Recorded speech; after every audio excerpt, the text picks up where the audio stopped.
So let's talk about data visualization. It's this really powerful, almost magical way of taking a bunch of raw numbers and turning them into compelling stories.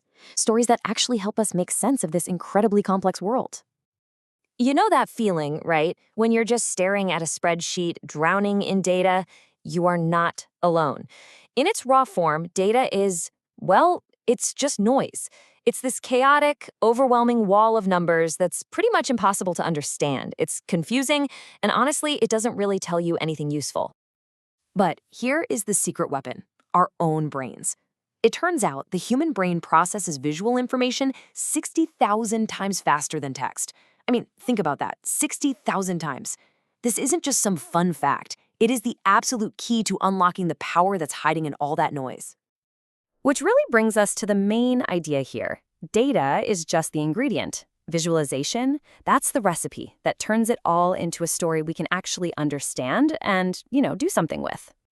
So what is data visualization, really? Well, think of it like a bridge.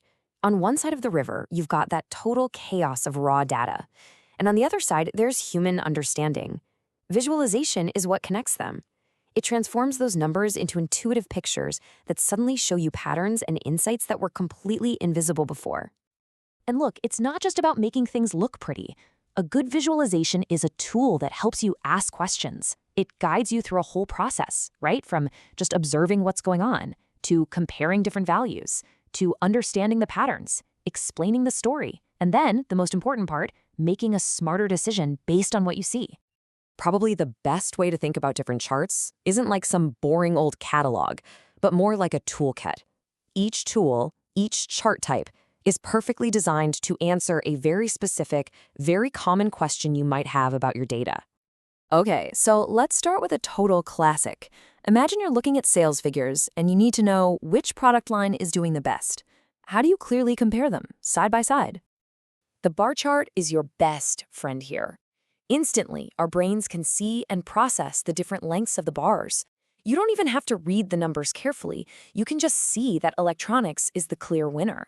It's so simple, so direct, and it answers that question in literally a fraction of a second. Okay, but what if your question isn't about comparing separate things? What if you want to understand the shape of your data? How often certain values pop up. Now, this is where a lot of people get mixed up. A bar chart, like we just saw, compares separate, distinct things, like apples and oranges. A histogram, on the other hand, takes continuous data, say the ages of all your customers. It groups them into bins, and then it shows you the frequency. So it reveals the distribution, not just a simple comparison. They look similar, but they do totally different jobs. All right, let's keep building on that. Beyond just comparing things or seeing distributions, we often need to understand two other really key things: how stuff changes over time and how different parts make up a whole. I mean, this is one of the most common questions out there, whether you're in business or science or finance. Is our revenue growing? Are global temperatures rising? How has a stock performed over the last year? For this job, the line chart is king, no question. It just connects the dots and immediately shows us the narrative of time. We can spot trends, see those seasonal ups and downs, and really understand the journey of that data point.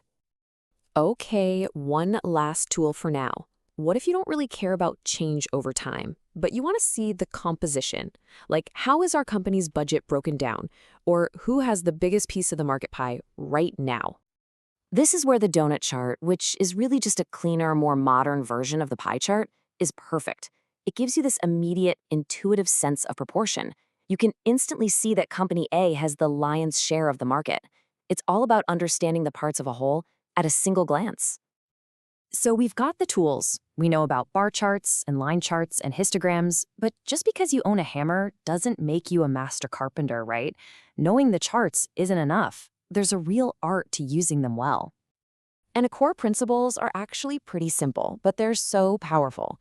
You've got to keep it clean, avoid clutter, always use appropriate scales so you're being honest with the data, use color or maybe an arrow to highlight the one thing that really matters, and above all, make sure your chart is telling a clear, understandable story. Now for the fun part. Let's talk about the dark side. Because these tools are so powerful, they can also be used, sometimes on purpose, sometimes by accident, to totally mislead people. So let's look at a few common mistakes you should always watch out for. This is a classic. By chopping off the bottom of a bar chart's axis, you can make a tiny, insignificant difference look like a massive, dramatic gap. It completely distorts the truth and exaggerates the story. So, a word of advice, always check that y-axis. We have all seen this one, that sad pie chart with like a dozen tiny, unreadable slivers. It's impossible to understand and it compares nothing effectively. The big point here is that choosing the wrong tool for the job can actually hide the insight you're looking for instead of revealing it. And finally, we have chart junk. Chart junk is basically anything on the chart that isn't data. Weird 3D effects, distracting background images, a crazy rainbow of colors that don't mean anything. The goal is always clarity, and junk is the enemy of clarity. So when in doubt, simplify, simplify, simplify. So let's bring it all home. We've talked about the problem of raw data, we've looked at the tools to solve it, and we've gone over the principles for using those tools well. So what does it all add up to? This really says it all, doesn't it? Without visualization, data is just a bunch of abstract numbers sitting on a server somewhere. But with the right visual, that very same data becomes actionable knowledge, something you can actually use to make a smarter decision. So here's the final thought I want to leave you with. The next time you see a chart, don't just glance at it. Really look at it and ask yourself, what story is this trying to tell me? And is it telling that story honestly? And maybe more importantly, think about the data in your own life, your own work. What amazing stories is it just waiting to tell?